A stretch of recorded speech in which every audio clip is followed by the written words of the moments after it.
प्रभु यीशु मसीह के नाम में आपको अनुग्रह, शांति और आशीष मिले। बाइबल में एज़ेकिएल की पुस्तक में परमेश्वर अपने लोगों के लिए कहता है, और मैंने तुझे रेशमी कपड़ा ओढ़ाया। मतलब वाक्य का अर्थ ये है, मैंने तुझे रेशमी कपड़ा ओढ़ाया। यानी प्रभु कह रहा था कि जब तू उघाड़ा था, तेरे पास वस्त्र नहीं थे, शर्मनायक स्थिति में तू था या थी, तब मैंने तुझे रेशम का कपड़ा ओढ़ाया। और रेशम हम जानते हैं सिल्क का दूसरा नाम है। सिल्क इंग्लिश में यूज किया जाता है, रेशम हिंदी में बोलते हैं। और ये वो रेशम है जो ककून से निकलता है ना। अब ये ककून क्या चीज है, और हिंदी में भी इसको कोवा या कोका ऐसे बोलते हैं। लेकिन जो रेशम का कीड़ा होता है, ये वास्तव में कीड़ा होता है जो एक पत्ते को खाता है। उस पत्ते का नाम मलबरी पत्ता होता है, और हिंदी में उसको शहतूत का पेड़ कहते हैं। तो शहतूत का पत्ता ये कीड़ा खाता रहता है, और कुछ दिन खाने के बाद ये कीड़ा, रेशम का कीड़ा, ये एक जाला सा बनाने लगता है। बहुत गाढ़ा जाला बनाता है, जैसे मकड़ी बनाती है ना, वैसे ही शुरू करता है। लेकिन ये सफेद रंग का होता है और बहुत चमकीला सा, मुलायम सा इसका उस जाले का धागा होता है।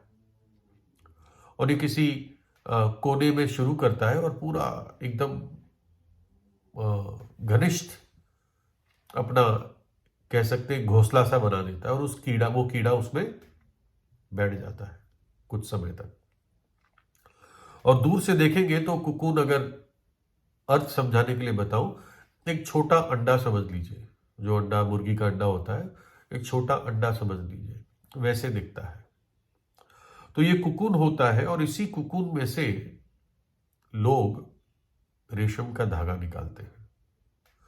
तो प्रभु ने जब कहा मैंने तुझे रेशम का कपड़ा ओढ़ाया, तो वो रेशम इस कुकून का रेशम होता है। अर्थ वही यूज किया गया है, शब्द वही यूज किया गया है। और इससे पता चलता है परमेश्वर अपने बच्चों के लिए सबसे उत्तम चीज चाहता है।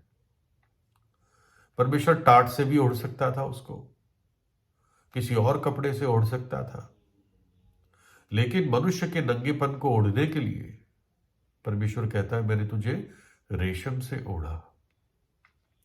सदियों से जो शाही लोग होते थे पुराने समयों में, उनकी अलमारियों में रेशम के वस्त्र मिलते थे, क्योंकि रेशम बहुत महंगा माना जाता था उन दिनों। आज ऐसा नहीं है, फिर भी रेशम महंगा होता है, लेकिन उन दिनों बहुत महंगा माना जाता था। और बाइबल में एक आदरणीय स्त्री के बारे में बताया गया है, जो एक पत्नी भी है और मां भी है। और उसके बारे में लिखा है नीति वचन 31 में कि वो अपने आप को रेशम और बैजनी से संवारती है। और आपको मालूम है कि अगर आधा किलो सिल्क मैन्युफैक्चर किया जाता है, आधा किलो में नहीं, कायदे में 450 ग्राम, अंदाजे से आधा किलो, अगर आधा किलो सिल्क मैन्युफैक्चर किया जाता है, उसके लिए करीब 2500 रेशम के कीड़े मरते हैं, तब आधा किलो सिल्क पैदा किया जाता है। और आपको ताज्जुब होगा कि एक कुकून से बस धागा निकलता जाता है। उन्होंने मशीनें बना दी हैं जो गोल गोल घूमती हैं, जैसे पतंग की फिरकी होती है जिसमें मांझा भरा जाता है, उस टाइप से वो कुकून से एक प्रकार से मांझा या रेशम का धागा लपेटते रहते हैं। और एक कुकून से 1 मील का धागा निकलता है। कभी सोचा आपने? और नेचुरली निकलता है। बस वो कुकून को घुमाते रहते हैं एक पानी के पतीले में। क्योंकि क्या होता है, अगर कोकून को सही समय पर उबाल नहीं दिया तो वो कीड़ा फिर निकल जाता है उसमें से और सारे रेशम के जो उसका ढांचा होता है उसको तोड़ देता है। तो इसलिए कोकून को सही समय पर पानी में उबाल दिया जाता है। कई सारे 100, 150, 200, 300 कोकून एक साथ उबाले जाते हैं और फिर उनमें से धागे ऐसे लपेट लपेट के निकाल दिए जाते हैं। तो एक कोकून से 1 मील का धागा निकलता है। और ये कैसे पता चला, बताते हैं कि करीब कम से कम 3000 वर्ष पहले एक चाइना की रानी थी और वो चाय पी रही थी। तो ना चाइना में आपको मालूम है कि चाय दूध वाली नहीं पीते, सिर्फ ग्रीन टी या ऐसे ब्राउन टी पीते हैं, उसमें दूध नहीं डालते। तो वो चाय पी रही थी, लाइट कलर की होती है उनकी चाय, हमारी जैसी नहीं होती। तो कहीं ऊपर से, छत से उसकी चाय में एक कोकून गिरा। चाय गर्म थी और कोकून में से एकदम रेशम के रेशे से निकलने लग गए और वहीं से शुरुआत हुआ चाइना में सिल्क का व्यापार।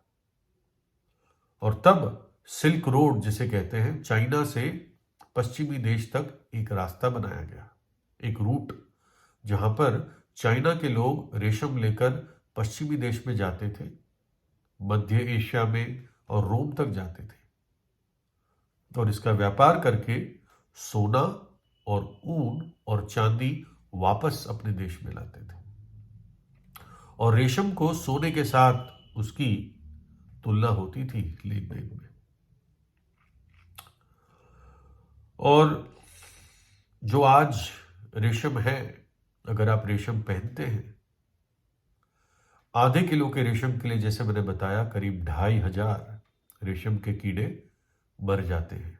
जब पानी में वो कोकून उबालते हैं तो मर जाता है।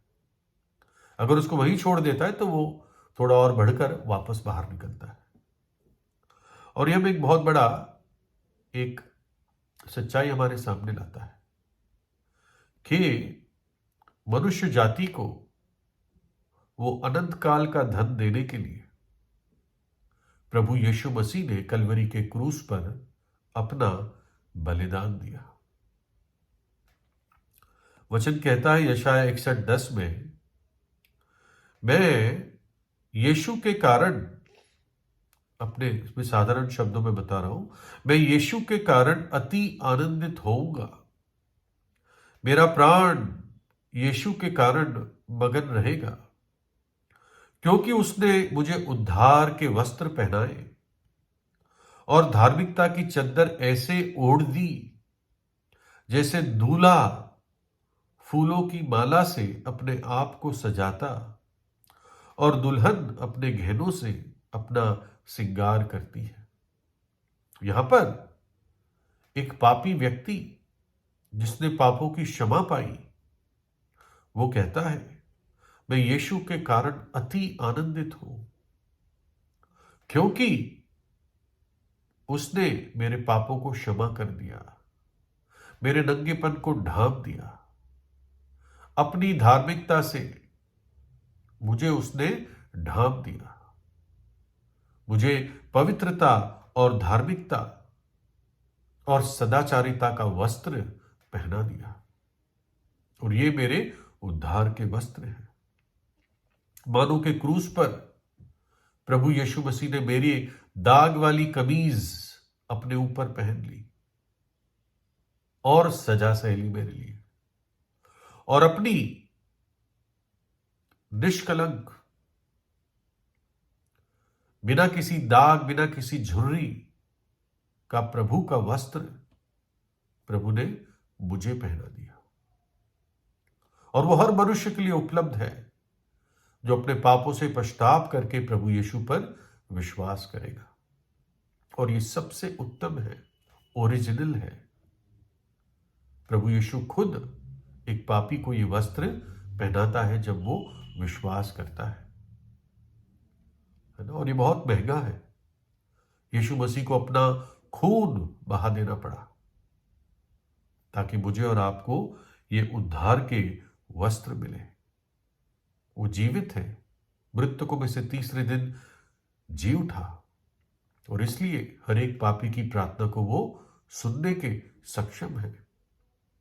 देख, मैं तेरे द्वार पर खड़ा हुआ खटखटाता हूं। प्रभु यीशु जब क्रूस पर जा रहा था तो उसके मन का विचार ये था, परंतु मैं तो कीड़ा हूं, मनुष्य नहीं। मनुष्य में मेरी नाम धराई है और लोगों में मेरा अपमान होता है। प्रभु यीशु को एक कीड़े की तरह कुचल दिया गया क्रूस पर, और उसके कुचले जाने से, उसके दुख उठाने से, उसके शरीर के टूटने से, उसके लहू के बहने से मनुष्य जाति के लिए, मेरे और आपके लिए परमेश्वर ने उद्धार के वस्त्र तैयार किए, धार्मिकता के वस्त्र तैयार किए। बस एक पापी को उसे विश्वास से पहन लेना है। परमेश्वर खुद पहना देता है और उस नंगेपन को, उस घिनौनेपन को एक बार और हमेशा के लिए ढांप देता है, एक व्यक्ति को नया जीवन देता है। और सबसे बड़ी बात, जैसे कुकून गर्म पानी में उबाला जाता है और कीड़ा मर जाता है, प्रभु यीशु मसीह भी परमेश्वर की क्रोध की भयानक गर्मी से उस क्रूस पर उसने सही, वो नरक के दंड को सहा उसने उस क्रूस पर। वो नरक जिसमें अगर एक पापी मर जाता है तो धंस जाता है, जहां पर रोना और दांतों का पीसना है, लेकिन प्रभु यीशु ने उस सजा को सह लिया।